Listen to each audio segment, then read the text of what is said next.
Hello guys, நீங்கள் இந்த இடம் பார்த்தீங்கன்னா உங்கள் அதிப்பட நீங்களும் கூட பார்த்தா ஒரு ஆண்டா இருக்கும்.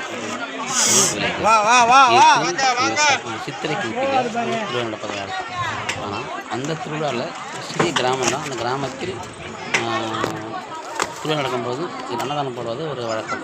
ஆனால் இந்த இடத்தில் கூட ஒரு 15 வகையான பொருள்களை அவர்கள் அன்னதானம் போட்டால் காலையிலிருந்து இரவு வரை அவர்கள் அன்னதானம் போடுறாங்க. அந்த அளவுக்கு அந்த கோயில் ஸ்பெஷலாக இருக்கிறது. நிச்சயமாக அந்த கோயில் நீங்கள் வந்தீங்கன்னா சித்திரை மாதம் கிருத்திகை அன்று அந்த கோயில் திருவிழா பார்க்கலாம். அங்கே போடும் அன்னதானத்தை சாப்பிட்டு நிம்மதியாக நீங்கள் வரலாம்.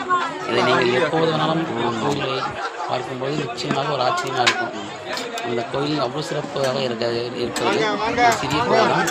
அந்த கிராமத்தில் ஒட்டி இருக்கும். பொன்னேரி அடுத்து ஒரு ஆண்டார் கோப்பம். ஆகையால் தயவுசெய்து இந்தமாரி ஒரு நிகழ்ச்சி பார்க்கும்போது மனம் சந்தோஷமாக இருக்கிறது. அந்த மக்கள் சாப்பிட வந்தது கோயிலை சுற்றி பார்க்க வேண்டும். ஆகையால் ஒரு சிறப்புமிக்க நிகழ்ச்சியாக நான் நினைக்கிறேன். நன்றி.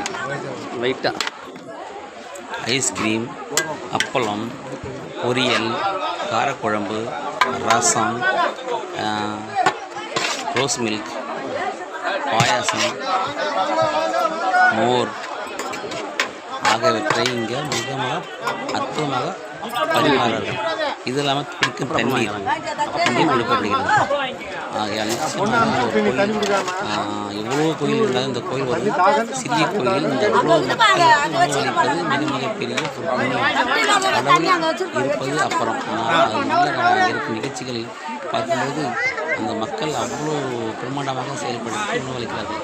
நீங்கள் பார்த்தீங்களா தெரியும் எவ்வளோ மக்கள் என்பது உணவு வந்து கொண்டிருக்கிறார்கள் என்பது. தயவுசெய்து இதை பார்த்து நீங்களும் சந்தோஷப்படுங்கள். நன்றி, வணக்கம்.